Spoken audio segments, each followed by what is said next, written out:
গল্পকথন by Kallol চ্যানেলে আপনারা শুনছেন আশাপূর্ণা দেবীর লেখা সত্যবতী ট্রিলজির দ্বিতীয় উপন্যাস সুবর্ণলতা, আজ দ্বিতীয় পর্ব।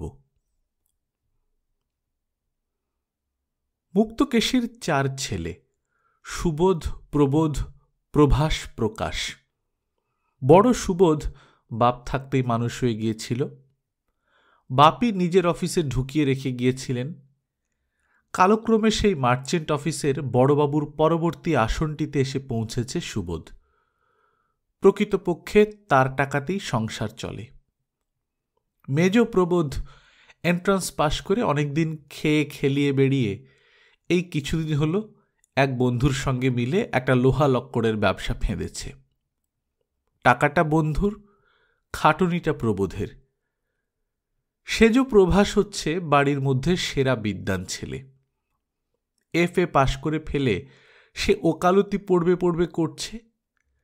আর প্রকাশ গোটা 5-6 ক্লাস পর্যন্ত পড়েই পাড়ার শখের থিয়েটারে স্ত্রী ভূমিকায় অভিনয় করছে আর চুলের কেয়ারি করছে।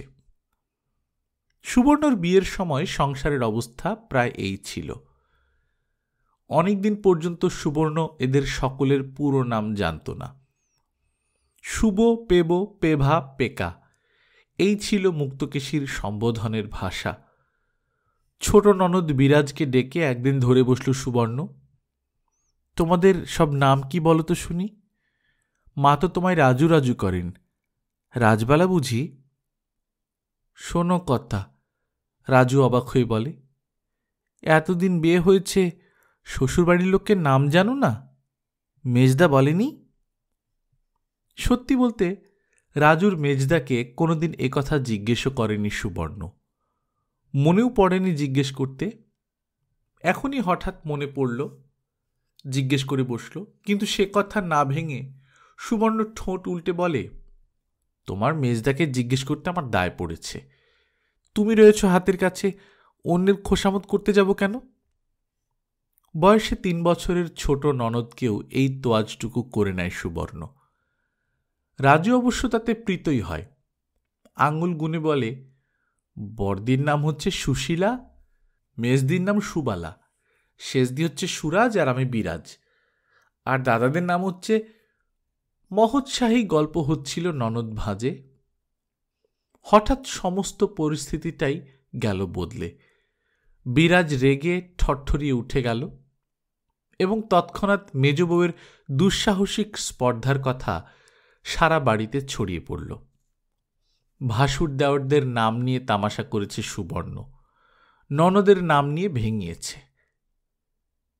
করেছে, সত্যই করেছে সেটা সুবর্ণ। কিন্তু সুবর্ণ কি জানত একটু কৌতুকে এত দোষ ঘটবে? আর নামের মানে জিজ্ঞেস করলে অপমান হয়। সুরাজ শুনে বলে উঠেছিল সে, ওমা, সুরাজ আবার কিরকম নাম? ও নামের মানে কি? একে যদি ভ্যাঙানো বলে তো ভ্যাঙানো। তবে হ্যাঁ, দেওরদের সম্পর্কে বলেছে বটে একটা কথা তামাশা করে। পরপর 4 জনের নাম শুনে হিহি করে হেসে বলে উঠেছে, তা 4 ভাইয়েরই মিল করে নাম রাখলে হতো। বিরাজ ভুরু কুঁচকে বলেছিল, সুবোধ প্রবোধের সঙ্গে আর মিল কই?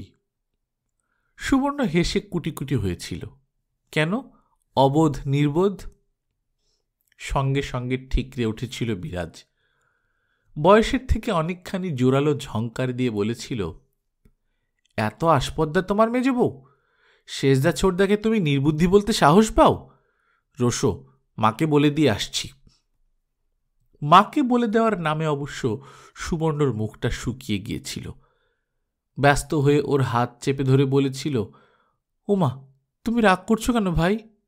আমি তো ঠাট্টা করেছি। কিন্তু বিরাজ হাত ধরার মান রাখেনি, হাত ছাড়িয়ে নিয়ে চলে গিয়েছিল। সঙ্গে সঙ্গেই অবশ্য মুক্তকেশীর আবির্ভাব। চেঁচানো না, ধমকানো না, থমথমে গলায় বললেন, কোন লক্ষ্মী ছাড়া ঘরে মানুষ হয়েছিলে মেজবৌমা? শিক্ষা সহবত নেই? এদিকে পাকা পাকা কথার জাহাজ। বলি, পেবা পেকার নাম নিয়ে ধিক দিয়েছ কেন শুনি? সুবর্ণ এবার সাহস সঞ্চয় করে বলে ওঠে, আমি তো ঠাট্টা করেছি। ঠাট্টা? ঠাট্টা করেছ? বলি মেজবৌমা, ঠাট্টাটা কাকে করেছ? এই শাশুড়ি মাগিকে আর সেই মরা শ্বশুরকে তো? নামকরণ তো ওরা নিজেরা করতে যায়নি, আমরাই করেছি। 7 জন্মে তো শুনিনি যে পুঁচকে একটা বউ এসে ঠিকুজি কুলুজি চাইতে বসে, নাম নিয়ে ব্যাখ্যা না করে। হ্যাঁ, পেবা পেকা শুনলে কি বলবে গো? সুবর্ণলতা বলে ফেলে, সবাইকে যদি শুনিয়ে বেড়ান তবে আমি আর কি করব? আমি তো কাউকে শোনাতে যাইনি। ঠাট্টা করে বলেছিলাম, ছোট ঠাকুরজি লাগিয়ে দিতে গেল কেন? বউয়ের মুখ থেকে এমন স্পষ্ট পরিষ্কার ভাষা শোনার অভ্যেস মুক্তকেশীর নেই। বড় বউ উমা শশীর মুখ দিয়ে 7 চরে রা বেরোয় না। বোনপো বউ, ভাগ্নে বউ, তাও অনেক দেখেছেন। পেটে পেটে বজ্জাতি হাড় হারামজাদা হলেও মুখে এমন খই ফোটায় না কেউ। আরও থমথমে গলায় বলেন, আমার গর্ভের মেয়ের অমন লাগানো ভাঙানো স্বভাব নয় মেজবৌমা। ভাইদের ঘেন্না দেওয়া দেখে প্রাণে বড় লেগেছে, তাই বলে ফেলেছে। তোমার চরণেই কোটি কোটি নমস্কার মা। নামের আবার মানে চাই, তা বাপের কালে শুনিনি এমন কথা। জানতাম না তো ঘরে আমার এমন বিদ্যেবতী বউ আসবে, তাহলে মানে খুঁজে খুঁজে নাম রাখতাম। আশুক আজ পেভা, সে তো 2 পাশ করে 3টে পাশের পড়া ধরছে। শুনছি নাকি ওকালতি পড়বে। তাকেই জিজ্ঞেস করব কোন নামের কি মানে, আর বলবো এত বিদ্যে করেও তোদের বিদ্যেবতী বউয়ের কাছে অবুদ্ধি নির্বুদ্ধি হলি। সুবর্ণ অভিমানী, কিন্তু সুবর্ণ কথায় খই ফোটায়, আত্মস্থ থাকতে পারে না। রাগ হলে চাপবার ক্ষমতা নেই সুবর্ণর। তাই সুবর্ণ ফের শাশুড়ির মুখের উপর বলে বসে, আপনারা বড্ড তিলকে তাল করেন। তুচ্ছ কথা নিয়ে এত হইচই করতে ভালো লাগে? মুক্তকেশী বসে পড়েন। মুক্তকেশী বলেন, রাজু, 1 ঘটি জল আন, মাথায় থাবড়াই। সইমা আমার কত জন্মের শত্রু ছিল গো, এই মেয়ে গছিয়েছে আমায়। বিরাজ ছুটে জলের ঘটি নিয়ে আসে। মুক্তকেশী খাবলে খাবলে খানিক মাথায় থাবড়ে বলেন, এ বউ নিয়ে ঘর করা হবে না আমার। দিব্য চক্ষে দেখতে পাচ্ছি ভবিষ্যৎ। রাজু, দৌড়টা দে, আমি একবার বাদুর বাগান ঘুরে আসি। মাথার মধ্যে আগুন জ্বলে উঠল। মাথার মধ্যে আগুন যখন তখনই জ্বলে ওঠে মুক্তকেশীর। একটা মাত্র ছেলেকে স্বামী দাঁড় করিয়ে দিয়ে গিয়েছিলেন, আর 3টি মেয়ের বিয়ে দিয়ে গিয়েছেন, এই পর্যন্তই। বাকি 3-3টে ছেলেকে টেনে তুলতে হয়েছে। শেষ মেয়েটাও বিয়ের যোগ্যী হয়ে উঠল। এখন তবু 2 ছেলে রোজগার করছে, বড়র মাইনেও বেড়েছে। তখন যে টানাটানিতে চলেছে ঈশ্বর জানেন আর মুক্তকেশী জানেন। সেই সব কষ্টই আগুনের উপাদান হয়ে মজুত আছে ভেতরে। একটু এদিক ওদিকেই জ্বলে ওঠে সেই আগুন। কিন্তু ঘর সংসারে তো এতদিন এদিক ওদিক ছিল না, যা কিছু বাইরে। ঘরের ছেলেরা জোড়হস্ত, বড় বউ তো মাটির ঘট। মেজ বউ এসে ঢোকা পর্যন্ত সেই থেকে থেকেই আগুন জ্বলে। আর উঠতে বসতে সেই পরলোকগতা সইমার উদ্দেশ্যে অভিযোগবাণী বর্ষণ করেন। তাও কি পার আছে? মুখরা মেজবউ কিনা বলে বসে, মরা মানুষটাকে আর কত গাল দেবেন? সেখানে বসে জিভ কামড়ে কামড়ে নতুন করে মরবে যে। একে তো আমি পত্রী হয়ে রাত দিন শাপ দিচ্ছি। তুমি শাপ দিচ্ছ? মুক্তকেশী হঠাৎ থতিয়ে গিয়েছিলেন। ভুরু কুঁচকে বলেছিলেন, তুমি শাপ দিচ্ছ কোন দুঃখে? যে দুঃখে আপনি দিচ্ছেন সেই দুঃখে। সুবর্ণ আকাশপানে তাকিয়ে উদাস গলায় বলেছিল, আর এখন দোষ দেই না, অদেষ্ট বলে মেনে নিয়েছি। সুবর্ণর এইসব কথা শুধু মেয়েদের মধ্যে সীমাবদ্ধ থাকে না, পুরুষদের কানে ওঠে।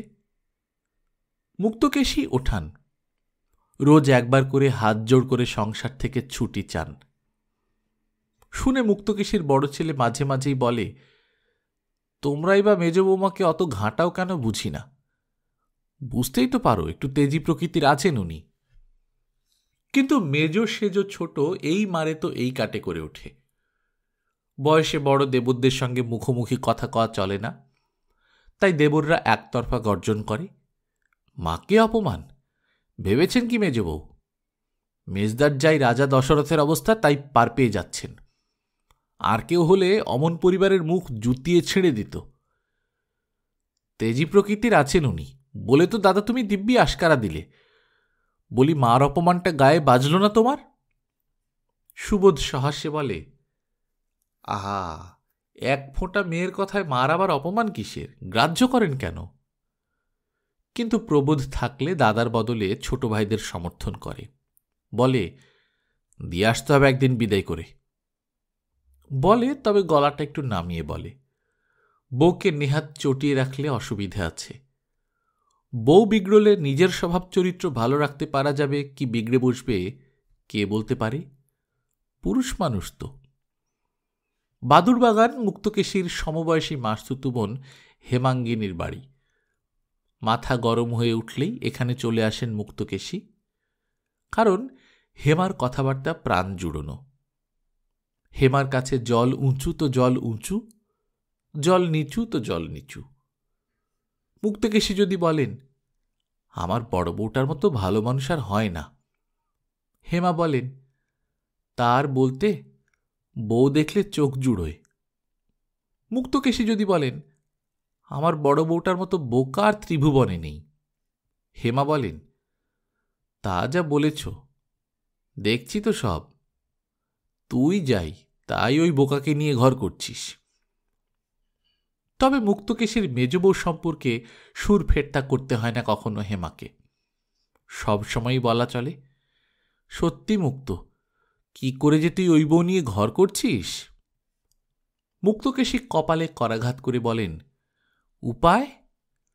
পেবত্য শুধু মুখে হুমকি, ভেতরে ভেতরে রূপসী বউয়ের শ্রীচরণের গোলাম। আমার অবস্থাটি কেমন সেই যে বলে না, মেয়ে বিয়োলাম জামাইকে দিলাম, বেটা বিয়োলাম বউকে দিলাম, আপনি হলাম বাদী, ইচ্ছে হয় যে দুয়ারে বসে ঠ্যাং ছড়িয়ে কাঁদি। সেই তাই, চোর হয়ে আছি। সমবয়সী হলেও মুক্ত নাকি 2-4 মাসের ছোট, তাই হেমাঙ্গিনীর বর কাশীনাথ তার সঙ্গে ছোট শালী জনচিত কৌতুক পরিহাস করে থাকেন, এবং দুই বোনে একত্র হলেই ঠিক এসে জোটেন। ভালো চাকরি করতেন, দিল্লি সিমলের কাজ ছিল, সম্প্রতি রিটায়ার করে সাবেকি বাড়িতে এসে বসবাস করছেন। হেমাঙ্গিনী অবশ্য কখনো স্বামীর সঙ্গে সেই দিল্লি সিমলের সুখাস্বাদন করতে যাননি। বরের সঙ্গে বাসায় যাওয়ার নিন্দের ভয়েই যে শুধু নয়, নিজের দিকের জাত যাওয়ার ভয়ও ছিল প্রবল। ওসব দেশে গেলে যে জাত যাওয়া অনিবার্য, এ কথা হেমাঙ্গিনীর ছেলেবেলা থেকেই শোনা। কাশীনাথের গৃহসুখ ছিল শুধু ছুটি ছাটায়। কাশীনাথ হেসে হেসে বলতেন, জাতটার বাঁচল কই, এই জাত যাওয়া লোকটার ঘরে এসে তো শুচ্ছ। হেমাঙ্গিনী ভ্রুভঙ্গি করত, যত সব বিটকেল কথা। আমি চলে গেলে গঙ্গা স্নান করো, না শুধু লুকিয়ে একটু গোবর খেয়ে ফেলো? হেমাঙ্গিনী আরও ভুরু কুঁচকাত। বেশি কথা বলতে জানত না কখনো, এখনো না। সব কথাই মুক্তকেশীর। মাঝে সাঝে কাশীনাথ এসে জোটেন কাটা ঘায়ে নুনের ছিটের মতো। তুমি চোর হয়ে আছো বলো কি মুক্ত? তাহলে ডাকাত আবার কেমন দেখতে? হেমাঙ্গিনী বলে ওঠেন, আবার তুমি মস্করা করতে এলে? ও মরছে নিজের জ্বালায়। কাশীনাথ হুঁকো খেতে খেতে মিটিমিটি হেসে বলেন, লঙ্কাও মরে নিজের জ্বালায়, তার জ্বলুনি ঘোচাবে এমন সাধ্যি মা গঙ্গারও নেই। বলি হচ্ছে তো, পরের মেয়েদের কুচ্ছ হচ্ছে তো। আশ্চর্যি, বুড়ো বুড়ো দুটো গিন্নি তোমরা, আপন আপন দোষ দেখতে পাও না, ওই দুধের মেয়েগুলোর মধ্যে এত দোষ দেখো। মুক্তকেশীর মুখ লাল হয়ে ওঠে, তবু বলেন, বুড়ো মাগিদের দোষ দেখতে তো জগৎ আছে জামাইবাবু, এই তুমিই তো কত দোষ দেখছ। তবে ওদেরও শিক্ষে দীক্ষের দরকার। কুচ্ছ আমরা করি নে, হক কথা বলি। এই যেমন তোমাদের ঘরের ছোটটি, তেমনি আমার ঘরের মেজটি, তুল্য মূল্য। ওরা আমাদের দেশত্যাগই করতে পারবে। তা বললে কি হবে? হেমাঙ্গিনী অসন্তোষের গলায় বলে, বুড়ো বয়সে উনি এখন খুদে খুদে বউদের মন রাখা কথা বলতে আরম্ভ করেছেন। মনে করেছেন হাতে রাখি, আমি মরে গেলে বউরা যত্ন আত্তি করবে। মনেও করো না তা, বুঝলে? বাঘিনীর চোখের সামনে আছে, তাই এখন এত ঠাকুর সেবা।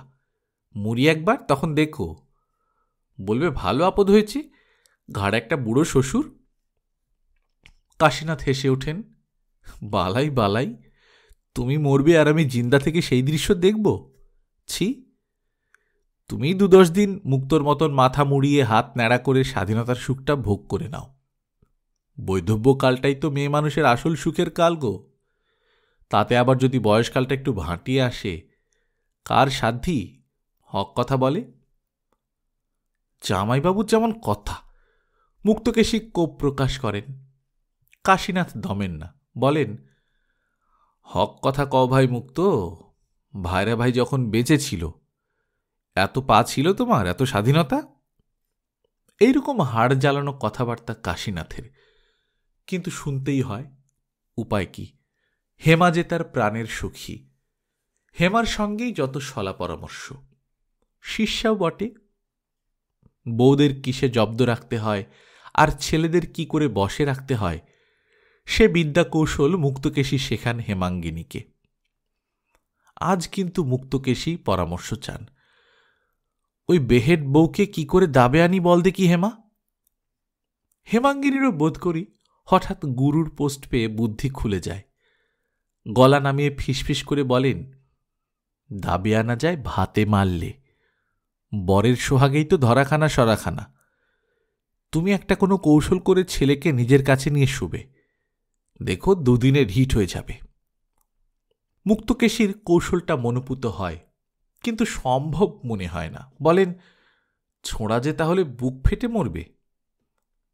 বরং উল্টো রে মুক্ত, ডাকিনীদের খপ্পর থেকে 2 দিন সরিয়ে নিলে বাঁচবে।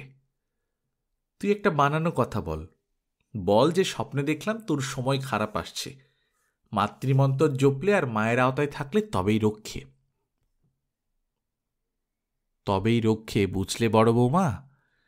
মুক্তকেশী বড় বৌমার কাছে ফিসফিস করেন। এই বাক্যটি ভালো মতো করে বুঝিও তোমার মেজ জাতিকে। আমি বলতে গেলে মন্দ হব, তবে আমাকে তো ছেলের কল্যাণ অকল্যাণ দেখতেই হবে। না, তখনও সুবর্ণলতার 14 বছর বয়স হয়নি। তখনও তার অন্তরালে একটি প্রাণকণা আশ্রয় লাভ করেনি। তখনও সুবর্ণরা সেই তাদের পুরনো বাড়িতে ছিল, যে বাড়ির উঠোনে দেয়াল তুলে তুলে তার জেঠ শ্বশুর খুড়শ্বশুররা নিজ নিজ সীমারেখা নির্দিষ্ট করে নিয়ে বসবাস করতেন, এবং শাশুড়িকুল খাওয়া দাওয়ার পাট চুকলেই এ বাড়িতে বেড়াতে এসে সংসারের সর্বত্র সেন দৃষ্টি ফেলতেন। কিন্তু সকলেই এক দলে নয়। ছোট খুড়শাশুড়ির সেন দৃষ্টি এই নতুন ব্যবস্থার উপর পড়তেই তিনি মুক্তকেশীকে এসে চেপে ধরলেন। হ্যাঁ গো নদী, এ আবার কি আদিক্ষেতা তোমার? ঘরে ডবকা বউ প্রবোধ কেন তোমার আঁচল তলায় শুতে আসে? মুক্তকেশী যদিও দজ্জাল, তবু জাননদকে কিছুটা মেনে চলেই আসছেন। তাই বেশ করেছি, তোমার তাতে কি না বলে সংক্ষেপেই বলেন, স্বপন পেয়েছি। স্বপন পেয়েছ? ওমা, স্বপন পাবার বস্তু বিষয় আর পেলে না তুমি? কি স্বপন পেয়েছ শুনি? মুক্তকেশী আরো সংক্ষেপে বলেন, স্বপন বলা নিষেধ। ছোট বউ ব্যঙ্গের সুরে বলে, জেগে স্বপন দেখলে বলতে নিষেধ হবে বই কি। তবে এও বলে রাখছি নদী, বজ্র আটুনি করলেই গেরো ফসকায়। এখন তোমার বউ মনের খেদ মনে চেপে তোমার অন্যায় বিধেন মেনে চলছে, ভবিষ্যতের শোধ নেবে তা যেন। বুড়ো তো হতে হবে, ওদের হাতে তো পড়তেই হবে। মুক্তকেশী সদর্পে বলেন, কেন? মানুষের হাতে পড়তে যাব কেন? মা গঙ্গা নেই? যতক্ষণ চক্ষু শরৎ থাকবে ততক্ষণ দাপট করে সংসারে থাকব, ক্ষমতা গেলে গঙ্গা গর্ভে ঠাঁই নেব। তবে এই কথাটি বলে রাখি ছোট বউ, যার দুঃখে চোখে নোনাপানি ঝরছে তোমার, সেটি সোজা নয়। খেদ, খেদে তো মরে যাচ্ছে। বড় বৌমার কাছে কি বলেছে জানো? আহ, শুনে বাঁচলাম, হাড়ে বাতাস লাগলো। কিছুদিন তবু ঘুমিয়ে বাঁচব, মা দুর্গার কাছে বর চাইব, সময় যেন ওর বরাবর খারাপ থাকে। শুনলে? এরপরেও করব খেদ? ওটা তেজ করে বলেছে। ছোটগিন্নি হেসে ফেলে বলেন, দুঃখ জানিয়ে খেলে হবে না, এই আর কি। তা তোমার ছেলের অবস্থা কি? মুক্তকেশীও তেজি। মুক্তকেশী খেলে হবার ভয়ে মটমটিয়ে কথা বলেন। তবু আচমকা মুক্তকেশী একটু অসতর্ক হয়ে যান, বলে ফেলেন, ছেলের কথা আর বলিস নে, কামরূপ কামিক্ষের জন্তু। ছটফটিয়ে মরছেন, সারা রাত্রি ঘুম নেই, এই উঠছে এই জল খাচ্ছে। আমি তেমন মরা হয়ে ঘুমুলে পারলে পালায়। আমিও বাবা তেমনি ঘুঘু, যেই উসকুস করে সাড়া করি, জল খাবি, মশা কামড়াচ্ছে, গরম হচ্ছে। ছোটগিন্নি হেসে ফেলে বলেন, তা মা হয়ে তো কম শাস্তি করছো না তুমি ছেলের? সেই তো জ্বালা, কুলাঙ্গার হয়েছে একটা। আমার শুভ অমন নয়, এই হতভাগার জন্যই আবার মান খুইয়ে ঘরে পাঠাতে হবে। মানিনি তো গরবে আছেন। শুনলে অবাক হবে, রাজুকে কাছে শুতে বলেছিলাম, নিল না ঘরে, বলে একলা খিল দিয়ে বেশ শোব। হ্যাঁ, বলেছিল সুবর্ণ, 13 বছরের সুবর্ণ। আমার অমন ভূতের ভয় নেই, একলা বেশ শোব, বরং সুখে ঘুমোব, সারা রাত একজনকে বাতাস করে মরতে হবে না। কিন্তু মুক্তকেশীর গর্ভের কুলাঙ্গার এই অপমানের পরও মান খোয়ায়।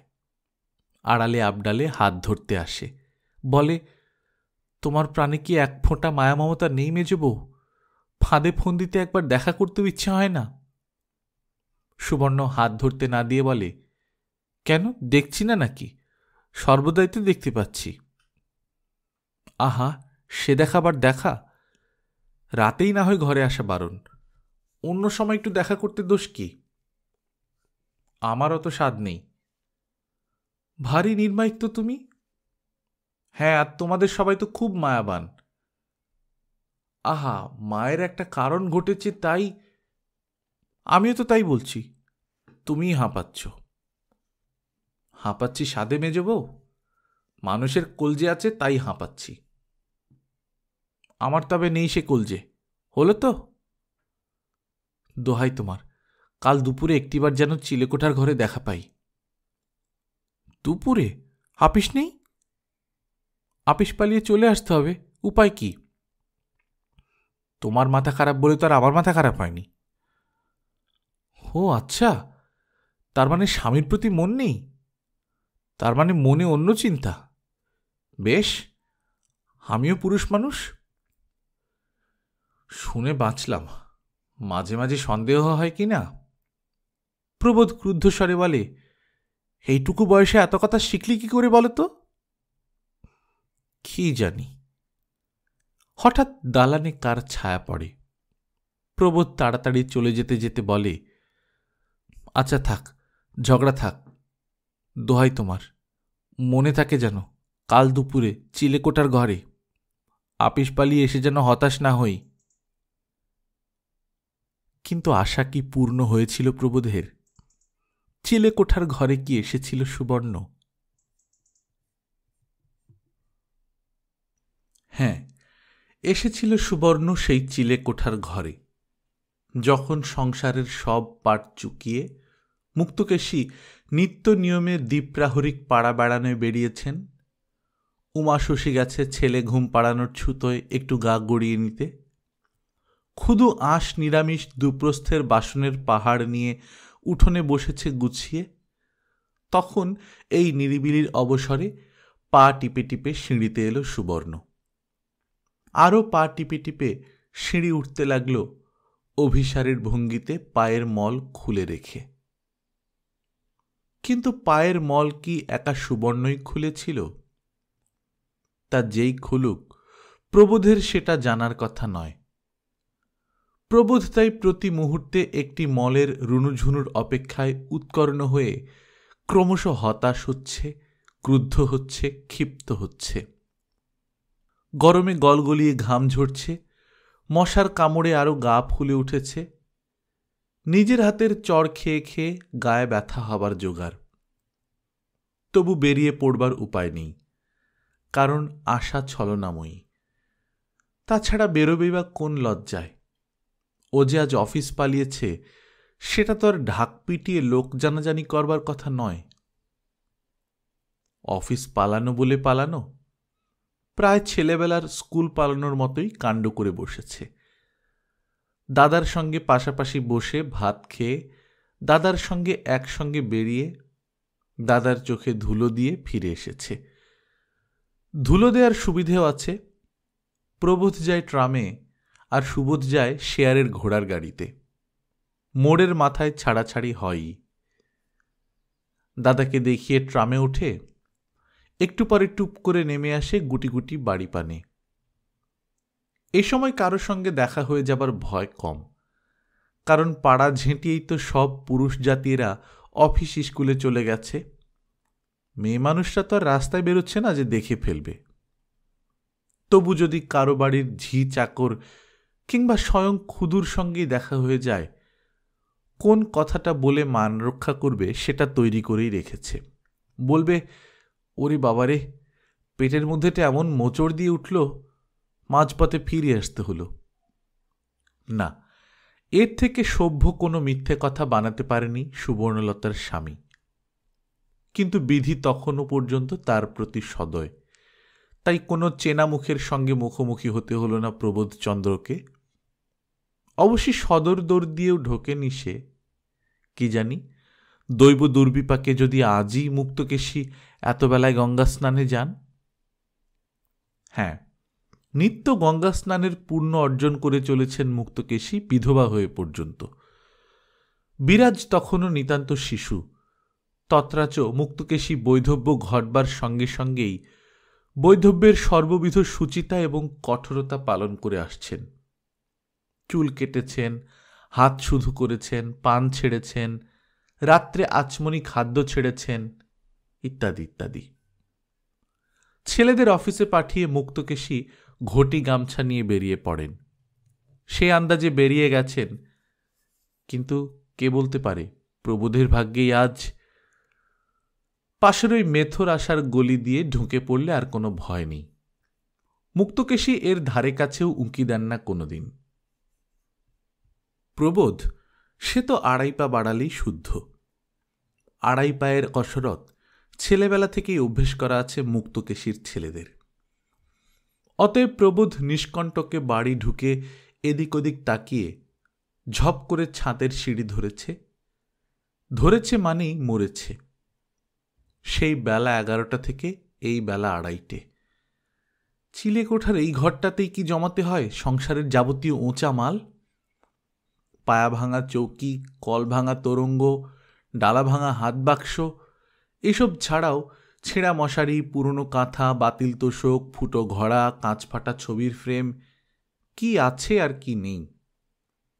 ফেলবার নয়, কিন্তু এইসব বস্তুর আর গতি বা কি? অবশ্য ভবিষ্যতে ওদের আবার টেনে টুনে কাজে লাগাবার আশা আছেও কিছু কিছু। যেমন সময় সুবিধে করে ধুনুরি রেখে ছেঁড়া তোষক ধুনিয়ে নতুন একটু খেরো কিনে তোষক বানিয়ে নেওয়া, কাঁথাগুলোর ওপর আবার এক প্রস্থ করে কাপড় বসিয়ে গোটা কতক ফোঁড় চালিয়ে নিয়ে কাজ চালানো, বাসনওয়ালা এলে ঘড়াগুলো বদল দেওয়া, আর বাসনওয়ালি এলে ছেঁড়া মশারির বদলে 2-1খানা পাথরের খোরা কি কাঁসার বাটি, নয়তো একটা পেতলের গামলা কি মোটা চিরুনি আর হাত আয়না কিনে ফেলা। ফাটা ছবির ফ্রেমেরও সদ্গতি হয় বই কি। ভাঙা কাচেরও খদ্দের আছে। ভর দুপুরে তারা বেরোয়, কাচ ভাঙা হাঁক পেড়ে। চোর সামলাতে পাঁচিলের মাথায় ভাঙা কাচ পুঁততে কেনা হয় ওগুলো। মোট কথা, গেরস্থ বাড়িতে চট করে কিছু ফেলে দেওয়ার কথা ওঠে না। ফেলা ছড়ায় মা লক্ষ্মী বিমুখ হন, এ আর কোন গেরস্থর গিন্নি না জানে? অথচ ওইসব কুদর্শন বস্তুগুলো সময় সাপেক্ষে যাদের সদ্গতি হবে, তাদের কিছু আর সর্বদা চোখের সামনে বিছিয়ে রাখা যায় না। তাদের জন্যেই চোরকুঠরি, চিলেকোঠা, চালি, সাঙ্গা। মুক্তকেশীয় গেরস্থর গিন্নির পদ্ধতিতেই চিলেকোঠাটাকে বোঝাই করে রেখেছেন।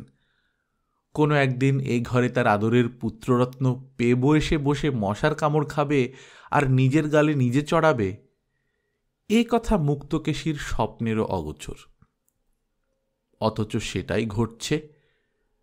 পেব মশার ছুতোয় নিজের গালে নিজে চড়াচ্ছে, নিজের কান নিজে মুলছে, এবং নেহাত মাটিতে শতবর্ষের ধুলো বলে নাক ঘষ্টে নাকে খদ দিতে না পারায় মনে মনে সেটা দিচ্ছে শতবার। ভরসা বলতে, আশ্রয় বলতে ভাঙা এই তক্তপোষটা, সেটাকে প্রবোধ ফুঁ দিয়ে দিয়ে আলতো করে কোঁচার আগার ঝাপটা মেরে বসবার যোগ্য করে নিয়েছে।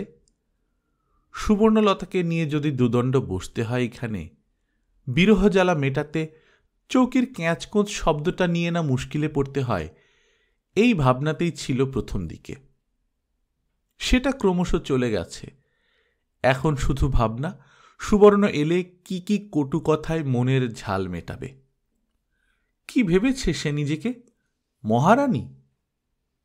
তাই তীর্থের কাকের মতন, রাস্তার হ্যাংলা কুকুরের মতন হা পিত্তেশ করে বসে আছে প্রবোধ, যে নাকি সুবর্ণর স্বামী, জগতের সেরা গুরুজন। জাপান থেকে চিরুনি আসে, তাতে পর্যন্ত লেখা থাকে পতি পরম গুরু।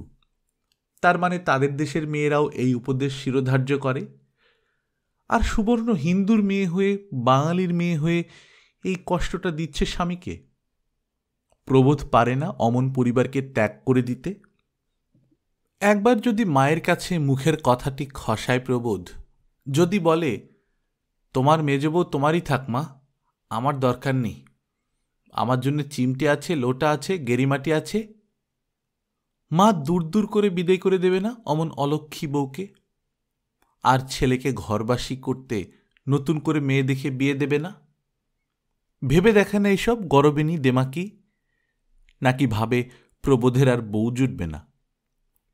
পুরুষ ব্যাটার ছেলে, আস্ত চারখানা হাত পা আছে, তার আবার বউয়ের অভাব? ত্যাগ দিতেই বা ছুতোর অভাব কি? মস্ত ছুতো তো রয়েছেই। মার নামে বদনাম তুললেই তো চুকে গেল। এতদিন ত্যাগ করা হয়নি কেন? জানতাম না, ভেতরের কথা জানতাম না, ব্যাস। অদৃশ্য সেই অপরাধিনীকে কাঠগড়ায় দাঁড় করিয়ে তাকে যথেষ্ট লাঞ্ছনা করতে থাকে প্রবোধ, যথেষ্ট কটু কাটব্য। করবে না কি করবে? মশার কামড়ে চাকা চাকা হয়ে গেল না সর্বাঙ্গ? ঘামতে ঘামতে লোনা হয়ে গেল না দেহটা? এত জিনিস আছে এই ঘরে, এত জঞ্জাল, একখানা ভাঙা হাত পাখানি, যেটা থাকলে নাকি প্রাণটা এমন ঠোঁটের আগায় আসত না, আর হয়তো মেজাজ এত চরমে উঠত না। কিন্তু নেই। একখানা ফাটা ছবির কাঁচ নিয়ে নেড়ে নেড়ে বাতাস খেতে গেল হতভাগ্য বেচারা, ঝনঝনিয়ে ভেঙে পড়ল সেটা।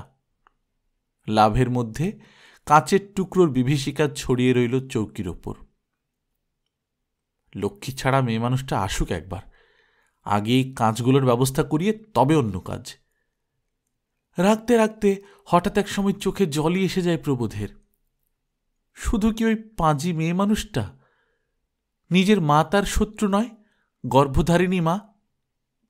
আরও 3টে ছেলে তো রয়েছে তার। আর কাউকে কেন্দ্র করে স্বপ্ন দেখতে পারলেন না? এই হতভাগ্য পেবই তার স্বপ্নে ঠাঁই পেতে গেল কেন? কোন অপরাধে? মা যদি ওই কিম্ভূত কিমাকার স্বপ্নটি দেখে না বসতেন, আজকে এই দুর্গতি ঘটত প্রবোধের। 15-20 দিন উপসী রাত কাটাতে কাটাতে তবেই না এমন মরিয়া হয়ে উঠেছে প্রবোধ। বিনিদ্র রজনীতে মা আসেন গায়ে হাত বুলিয়ে দিতে, পাখার বাতাস করতে। কাটা ঘায়ে নুনের ছিটা, সেই নুনের ছিটার জ্বালায় মার পায়ে মাথা খুঁড়ে বলতে ইচ্ছে হয়, তোমার স্নেহ সংবরণ করো মা, মরার উপর খাড়ার ঘা বসিও না। তা সত্যি তো বলা যায় না। তাই সব আক্রোশ জমা হয় গিয়ে সেই ঘোমটা ধারিণীর ওপর। এদিকে তো ঘোমটার ভেতর খেমটা নাচ, শুধু স্বামীর বেলাতেই যত লজ্জা। সুবর্ণ যদি চালাকি চাতুরি খেলিয়ে একটু অগ্রণী হতো, এক আধবার কি সুযোগ জুটত না? তা নয়, মহারানী যেই ঘরে ঢুকলেন, শব্দ করে খিল ঠুকলেন, ব্যাস হয়ে গেল রাত কাবার। প্রথম যখন শোনা গেল সুবর্ণ একলা শুতে চেয়েছে, বলেছে তার তো ভয় নেই, প্রবোধ আশায় কম্পিত হয়েছিল, আহ্লাদে পুলকিত হয়েছিল। বোঝা গেছে, মানে বোঝা গেছে, চালাকের ধাড়ি তো। খেয়াল হয়েছে ঘরে রাজুফাজু থাকলে অসুবিধে, ধরা পড়ে যাবে চোরা অভিসার, তাই। হায় কপাল, সে আশা মরীচিকা মাত্র। বসে বসে মজা দেখছে, স্বামীর ছটফটানির যন্ত্রণা তাড়িয়ে তাড়িয়ে উপভোগ করছে। নরকেও ঠাঁই হবে এই পাপিষ্ঠার? হবে না, নরকেও ঠাঁই জুটবে না ওর। রাগ বেড়েই চলে, কারণ তদুপরি পেটের মধ্যে অগ্নিদাহ। কোন কালে অফিসের ভাত খেয়ে বেরিয়েছে, কখন সে ভাত হজম হয়ে গেছে, তেষ্টায় ছাতি ফাটছে, এক ফোঁটা জলও পেটে পড়েনি। অফিসে থাকলে এতক্ষণে 4-6খানা হিঙের কচুরি, গোটা স্টেক আলুর দম, আধপোটাক বোঁদে সেটে গেলাস 2 জল খেয়ে নেওয়া হয়ে যেত। সেই জায়গায় এই পেটের কলকবজাগুলো পর্যন্ত বাপান্ত করছে। আসবে না, আসবে না পাপিয়সী, বেরিয়েই পড়তে হবে এবার। সত্যিই তো আর গুমখুন হতে পারে না প্রবোধ। অবস্থা যখন এমনই চরমে, তখন হঠাৎ মৃদুমন্দ হাসির আওয়াজ যেন দরজার ওদিকে চিকমিকিয়ে ওঠে। খি খি খি খি কৌতুকের হাসি। তার মানে প্রবোধের অবস্থা অনুমান করে আমোদে হাসি হাসছে। প্রবোধ কি দরজা খুলেই ওর গলাটা টিপে ধরবে, নাকি নিষ্ঠুরা পাশানি বলে দুহাতে সাপটে ধরে? দরজায় টোকা পড়ল, যেটা আগে থেকে ঠিক ছিল।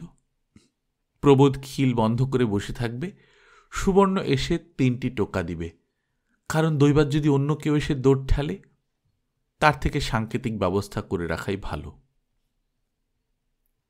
টোকা পড়ল 1 বার, 2 বার, 3 বার। কোঁচার কাপড় তুলে মুখ মুছতে মুছতে দরজার খিলটা খুলে দিল প্রবোধ, আর সঙ্গে সঙ্গে চমকে ঠিকরে ফের চৌকির ওপর গিয়ে পড়ল ভয়ঙ্কর একটা আ আ শব্দে। শব্দটা একবার ডুকরে উঠেই একেবারে পাক খেয়ে দুধ দাঁড়িয়ে নিচে নেমে গেল সিঁড়িতে আ আ রেশ ছাড়িয়ে। বিরাজের ওই রোগ, ভয় পেলেই আ আ করে চোখ কপালে তুলে কীর্তিকাণ্ড করে বসে, আর ভয় পায় ও ফি হাত। বিরাজকে ভয় দেখানো এ বাড়ির সকলের একটা পরিচিত খেলা। প্রাণ গেলেও বিরাজ অন্ধকারে দোতলার সিঁড়িটায় ওঠানামা করে না। ফস করে কারুর ঘরের পিলসুচ থেকে পিদ্দীপটা তুলে এনে সিঁড়ি ওঠে নামে। এমনকি দিন দুপুরেও ভূতের ভয় বিরাজের। তা বিরাজকে নিয়ে বাড়ির সেই পরিচিত খেলাটাই কি খেলতে বসেছিল সুবর্ণ? বিরাজকে ভয় দেখিয়ে কৌতুক পেতেই তাকে ভুলিয়ে ভালিয়ে ছাতে তুলেছিল, নাকি রহস্য কৌতুকের লক্ষ্যস্থল অন্য, খেলার উল্লাস আরেকজনকে নিয়ে? তা কৌতুকপ্রিয় সুবর্ণর ভাবভঙ্গিতে কিছু বোঝা যায়নি। খুব নিরীহ গলায় চুপি চুপি বিরাজকে বলে রেখেছিল, মা বেরিয়ে গেলে চিলেকোঠায় গিয়ে বাঘবন্দি খেলবে ছোট ঠাকুরজি। বাঘবন্দি খেলাটা বিরাজেরই পরম প্রিয়, কারণ অক্ষর পরিচয়ের বালাই তার নেই, দুপুরের অবকাশকে সহনীয় করবার জন্যে উপায় জানা নেই, উমা শশীর মতো ঘুম মারতেও ওস্তাদ নয় সে। তাই সুবর্ণ যখন দুপুরবেলায় চুপি চুপি একখানি বই নিয়ে বসে, বিরাজ বাঘবন্দির জন্যে পীড়াপিড়ি করে। না খেললে বই পড়ার কথা মাকে বলে দেব বলে শাসায়। সুবর্ণকে নিতান্ত অনিচ্ছা সত্ত্বেও ঘুঁটি করে নিয়ে বসতে হয়। তা সে অনিচ্ছা বিরাজের চোখে ধরা পড়ে বই কি। কাজেই প্রস্তাবটা বিরাজের কাছে প্রায় অলৌকিকই লেগেছিল। তাছাড়া চিলে কোঠার ঘরে, যেখানে ভর দুপুরে গেলেও গা ছমছম করে। মা চলে গেলে আবার চিলে কোঠায় কেন? বিরাজ অবাক হয়। দোতলার ঘরেই তো। না, মুক্তকেশীর সামনে বউ মানুষের অমন সময় অপচয় করে খেলা চলে না। বউ অবসর সময়ে সলতে পাকাবে, সুপুরি কাটবে, চাল ডালের কাঁকড় বাছবে, নিদেন পক্ষে কাঁথা সেলাই করবে, এটাই বিধি। কচি ছেলের মাদের যদি বা ঘুমের কিছুটা ছাড়পত্র থাকে, অন্যদের তো আদৌ না। ওইসব কাজ না করে বউ কড়ি ঘুটি ছেলে খেলতে বসবে? মা লক্ষ্মী টিকবেন তাহলে? 4 হাত তুলে ধেই ধেই করে বেরিয়ে যাবেন না? মুক্তকেশীর অবশ্য গ্রাবুর আসরে বাঁধা বরাদ্দ আছে। শীত, গ্রীষ্ম, বর্ষা, রোদ, বৃষ্টি, বজ্রপাত সব কিছু তুচ্ছ করে দ্বীপ্রাহরিক সেই তাসের আড্ডায় গিয়ে হাজির হন মুক্তকেশী। আবার সেখানে এক শ্যাকরাগিন্নির সঙ্গে ছোঁয়াছুঁয়ি হয়ে যায় বলে এসে স্নানও করেন। কিন্তু মুক্তকেশীর সঙ্গে কার তুলনা? বাঘের সঙ্গে হরিণের তুলনা সাজে, সিংহের সঙ্গে খরগোশের? মুক্তকেশীর সামনে তাই খেলা চলে না। মেয়ের জন্যে মনটা যদি বা একটু দোলে, তবু বউ তো আর নষ্ট করতে পারেন না মেয়ের মায়ে পড়ে। মেয়েকে অনেক খোসামত করেন নিজের সঙ্গে নিয়ে যেতে, কিন্তু যেতে চায় না বিরাজ। বলে, গিন্নিদের কাছে তো সেই মুখে তালা চাবি দিয়ে বসে থাকা, কথা কইলেই বকবে। বকবো না তো কি, পরের ঘরে যেতে হবে না? বলে চলে যান মুক্তকেশী, পেট কাপড়ে তাস জোড়াটি বেঁধে নিয়ে। চুপি চুপি শিখিয়ে দিয়ে যান, দুপুর ভোর যেন গাল গল্প করে মেজবৌমার কাজ কামাই করিয়ে দিস নে। খেলার আকর্ষণ তাই পুরোদমে আছে, কিন্তু মুক্তকেশীর অসাক্ষাতে চিলে কোঠায় কেন?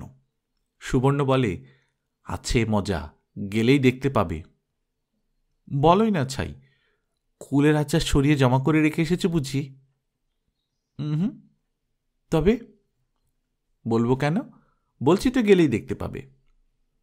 বলোই না বাবা, বললে মজা থাকবে না। বুঝেছি, ঝালমুড়ি মেখে এসেছ।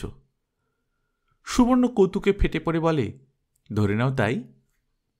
সুবর্ণর ওই কৌতুকে ফাটা মুখ দেখে বিরাজও স্পন্দিত হয়, না জানি কি। অবশ্য সেই থেকে আরও অনেকবার প্রশ্ন করে করে অস্থির করেছে বিরাজ, কিন্তু একা একবার ছুটে গিয়ে দেখে আসবে সে সাহস হয়নি। অথচ শত সাধ্য সাধনাতেও সুবর্ণ মজা ফাঁস করেনি। নিচে সংসারের পাঠ যখন শেষ হল, সুবর্ণ বলে, চলো এবার মল জোড়াটা খুলে পা টিপে টিপে চলো। ওমা, কেন? বিরাজ ভয়ে আঁতকে ওঠে। মল খুলব কেন? আছে মজা, আমিও খুলছি। আমার বাপু বড্ড ভয় ভয় করছে। ভয় আবার কি? বলো না, ভূত আমার পুত, শাকচুন্নি আমার ঝি, রামলক্ষণ বুকে আছেন, ভয়টা আমার কি? অদ্ভুত কিছু একটা কৌতুকের আশায় অগত্যাই ওই মন্ত্রটা জপ করতে করতে সুবর্ণ সঙ্গে ছাতে ওঠে বিরাজ। তারপর সুবর্ণ বলে, আস্তে দরজায় 3টে টোকা দে। ও বাবা, কেন? দে না, দেখবি স্বপ্নে যা ভাবিসনি তাই দেখতে পাবি। তুমি আমায় ভূতে খাওয়াতে চাও নাকি বলো তো?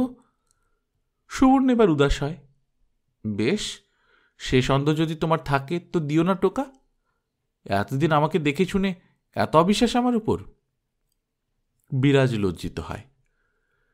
স্বভাব দোষে আর শিক্ষার দোষে সব কথা মার কাছে লাগিয়ে দেওয়ার অভ্যাস থাকলেও মেজ বৌদি তার কাছে আকর্ষণীয়। মেজ বৌদির কাছে চুল বাঁধতে সুখ, মেজ বৌদির কাছে সাজতে সুখ, মেজ বৌদির সঙ্গে খেলতে গল্প করতে সুখ। মেজ বৌদির অভিমানে তাই নরম হয় সে। বলে, বেশ বাবা, দিচ্ছি টোকা, মাছি বাঁচব, মরব। সুবর্ণ হেসে ওঠে খিখি করে। তারপর টোকা, তারপর খিল খোলার শব্দ, সেই সঙ্গে স্বপ্নের অতীত সেই দৃশ্য।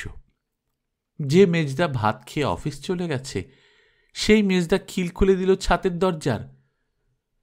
কিন্তু সত্যি কি মেজদা? ওই কি মেজদার মুখ? অমন ভয়ঙ্কর, অমন বিভৎস? বিরাজ তবে আ করতে করতে ছুটে পালিয়ে গিয়ে অজ্ঞান হয়ে পড়বে না কেন? হ্যাঁ, প্রায় অজ্ঞান হয়েই পড়েছিল বিরাজ, আর এই কৌতুকের জন্যে তাই অনেক খেসারত দিতে হয়েছিল সুবর্ণকে। মুক্তকেশীর মেয়েকে অজ্ঞান করার অপরাধে, মুক্তকেশীর ছেলেকে লাঞ্ছনা করার অপরাধে, আবার শুধু মৌখিক তিরস্কারই নয়, দৈহিক শাস্তিও পেতে হয়েছিল লাঞ্ছিত অপমানিত স্বামীর কাছ থেকে। সুবর্ণর কৌতুক স্পৃহার অধ্যায়ে একটা বড় ছেদ পড়েছিল সেদিন থেকে। তবু স্বভাব যায় না মূলে। আবার একদিন নন্দাইকে নিয়ে রঙ্গ করতে গিয়ে, তা সে তো পরে, সুবর্ণদের দর্জিপাড়ার নিজেদের বাড়িতে, যে বাড়িতে সিঁড়ির অভাবে ছাতে ওঠা যায় না, টাকার অভাবে সারা জীবন সিঁড়ি হলো না যার। কিন্তু শুধু কি টাকার অভাবে, প্রয়োজন বোধের অভাবেও কি নয়? সুবর্ণ ছাড়া আর কেউ ছাতে উঠতে না পাওয়াটা মস্ত একটা লোকসান ভাবেনি সে বাড়িতে। গল্পকথন বাই কল্লোল চ্যানেলে আপনারা শুনছেন আশাপূর্ণা দেবীর লেখা সুবর্ণলতা, আজ দ্বিতীয় পর্ব। আমরা নিয়মিত গল্প পাঠ করে শোনাচ্ছি। আপনারা যারা প্রথমবারের মতো শুনছেন সাবস্ক্রাইব করে নেবেন। গল্প পাঠ ভালো লাগলে বন্ধুদের সঙ্গে শেয়ার করবেন। নিজে ভালো থাকবেন, আশেপাশের লোকজনকে ভালো রাখবেন। টাটা।